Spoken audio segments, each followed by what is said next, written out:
with the Hardy Boys taking shots at WWE and more. This is Wrestling Hub. My name is John and you're watching the Wrestling Report for February 23rd.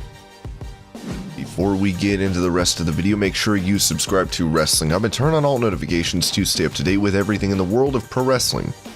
Also, don't forget to follow us on Instagram at Wrestling Hub Official and also follow us on Twitter at Wrestling_Hub.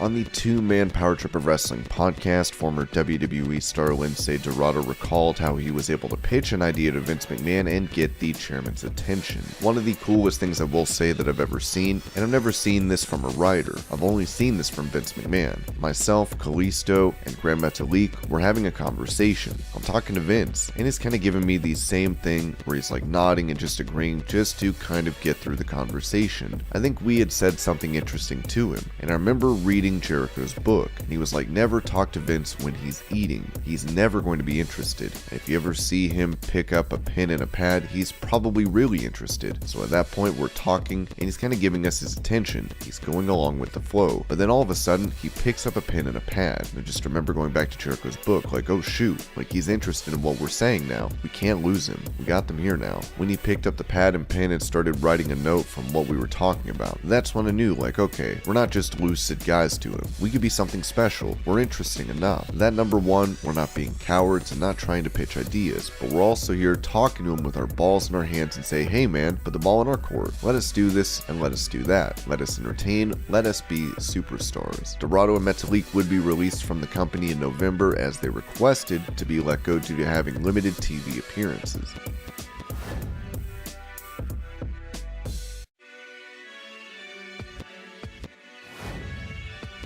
With her set to take on Charlotte Flair for the SmackDown Women's title at WrestleMania, Ronda Rousey talked on a Facebook stream about her grueling WWE schedule. I'm doing SmackDown this Friday and then I'm doing a live show. I think there's one in Rochester and one in like Ohio, right? I think like the actual SmackDown is in Pennsylvania. It's something like Pennsylvania, Ohio. I'm going to do 3 shows in a row. I don't have a match on SmackDown, but I'll be doing a match the next 2 nights in on the live shows, and then the next week after SmackDown I'm doing 2 live shows. I'm doing MSG in New York and then going to Montreal. So in the next 2 weeks, I'll be having a bunch of matches. Ask me again then. I think it's more of like the repetition of doing a bunch of matches in a row that'll really get to you. Start to be sore in the travel. Just constantly being able to sit upright, but we're lucky enough where we actually get to travel on a bus. So I'll be able to like lay down and not have to jump on a car or on a train after wrestling, which helps.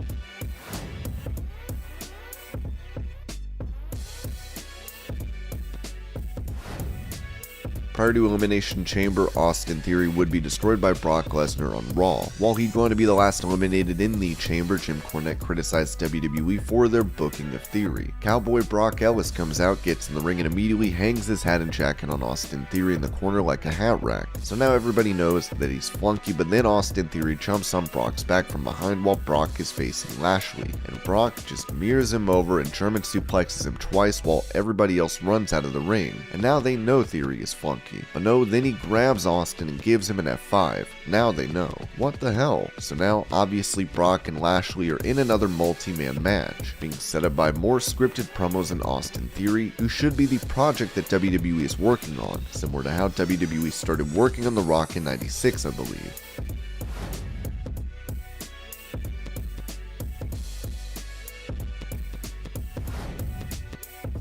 FTR held many championships during their time in WWE, but they had issues with creative and booking, especially the night they had to be beaten down by the Clique. Recently, we noted that Dax Harwood had a heartfelt interaction with Shawn Michaels, which led to HBK later making fun of Harwood in front of his friends. Talking about this, former WWE writer Dave Schilling took to Twitter to write, "I feel bad that FTR had a bad experience with Michaels, but they also made my life hell the Raw after Mania 35, and made fun of the promo I wrote while I was in the room. Tough business and people are rarely their best selves under the pressure cooker. They ducked me all night, when they could have helped me make the promo better. We barely got the pre-tape on the air that night."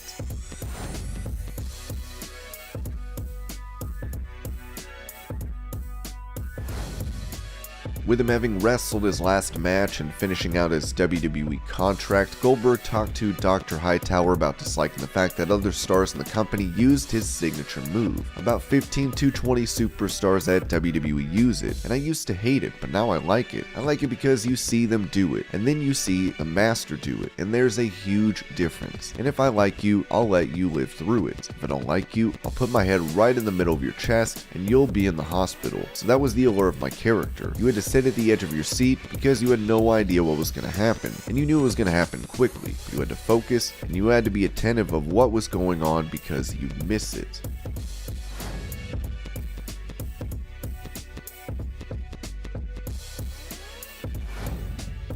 Considered by many to be one of the greatest wrestlers today, Bryan Danielson noted on the Throwing Down podcast while talking about facing Jon Moxley that AEW is talent that don't know how to wrestle. These kids today need to learn how to properly wrestle. That's my deal. AEW is great. It's not perfect in the way that I'd like it to be, and I'm sure in the way Jon would like it to be. There's a little too much fooling around. Jon and I, we don't wrestle the same style, but we wrestle with the same seriousness. That's what I think we bring to the table in teaching that to the younger generation. Someone like Sammy Guevara, his big thing is he has his vlog, which I didn't even understand what a vlog was. It sounds like something to do with poop. He tried to get me on his vlog and I'm like, okay, whatever man, but he focuses so much on his vlog and all this other stuff as opposed to beating the crap out of somebody, which me and Jon do quite well. I like to think that Jon is more of a brutalist style of violence while I'm more like the poet laureate style of violence. It's eloquent. Danielson would also reveal his desire to compete in New Japan's G1 tournament.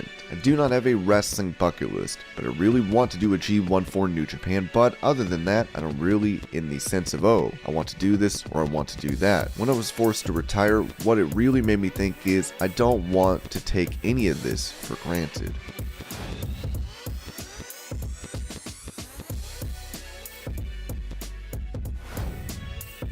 With Jeff Hardy set to become a free agent in March, fans are hoping he will join his brother Matt in AEW. In the meantime, the two will be facing Matt Cardona and Brian Myers as they took shots at WWE while promoting this bout. Here's the clip. Everyone knows the Hardy Boys are getting back together to get extreme one last final time. And the second match of the Hardy Boys reunion tour happens in Albany, New York. For Big Time Wrestling, March the 13th, and Matt and Jeff Hardy, Team Extreme, we take on Matt Cardona and Brian Myers in the first time ever, a dream match. Matt and Brian versus Matt and Jeff. On the 94th day, who knows who'll fade away and become obsolete. I gotta give you guys credit, man. You guys are an amazing team together, and we really are psyched for this match. You guys never got the credit you deserved with the Fed when you were up north. And recently, Matt Cardona, aka formerly known as Zack Ryder, you have been killing it, my man. These matches in GCW, NWA, everywhere you've been, you have been killing it. And we give you props, we give you kudos. And I know you often think Vince McMahon, you say thank you, Vince McMahon, because WWE was my developmental. And I want to say thank you, Vince McMahon, for freeing Brother Nero and letting the greatest tag team in all of space and time be reunited one last time. Because we are here to prove we are the greatest tag team in pro wrestling history. And now, Matt Cardona and Brian Myers, you stand in our way, and we use you as a stepping stone to become the ultimate tag team ever! I got a prediction. They'll like this match in the E. They'll love this match in the E. You want to see some erratic behavior? Just wait till Albany on the 13th.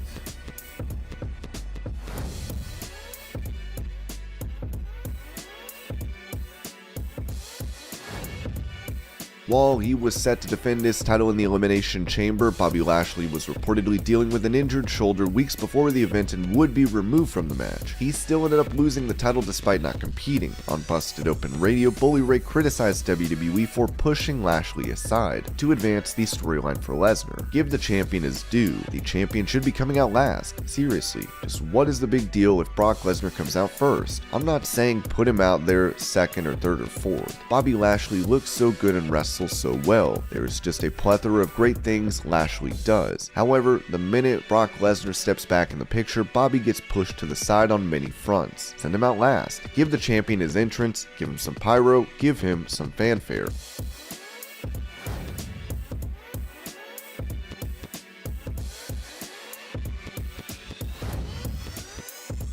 Speaking of Lesnar, Ric Flair heaped a ton of praise on the current WWE champion, saying on his podcast that Brock could be on the level of Stone Cold if he worked full-time as a babyface. Legitimately solid promo. Oozes confidence, which we all know he has a lot of that. Yes, Lesnar is a good babyface. Let me put this in a way for you to understand. A good babyface never goes out and promises something he is unable to deliver. You go out there and predict something. Nobody predicts anything. You say what you think. You let the people draw their conclusion. He is so powerful right now as a babyface. He may be. If he works full time and elected to spend more time, I do genuinely believe that Lesnar could be at the same level in another year if he stays like he is now, like Steve Austin as far as being over.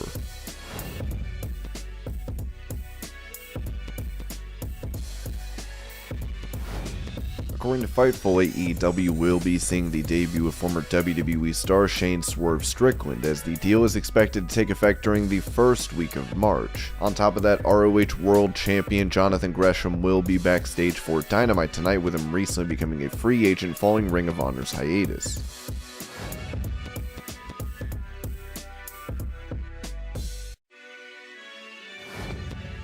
Talking about what's next for Bray Wyatt on the Rock and Roll Beer Guy podcast, WWE collaborator and makeup effects artist Jason Baker mentioned a horror film he's working on. It's happening. It's going. Did some stuff in November in Tennessee, and we're working on some more stuff, and it's coming along, and yeah, hopefully people like it once we finally get it all put together. I had such a blast working with him and directing him when we did the original first 8 Firefly Funhouse segments that, we just clicked and became really good friends, and we just, he's an amazing collaborator. He's one of the smartest people I know, so he's, I'm like, why wouldn't I wanna? Yeah, and we've got some other really good people involved, and yeah, it should be fun once we finally get to put, boots to the ground, which is always the hardest part, just getting all your ducks in a row. Baker would also note this when it comes to Wyatt departing WWE. I have an amazing relationship with Wyndham, with Bray. I have an amazing relationship with WWE. They've always been amazing to me. Of course, I wish Wyndham was still there.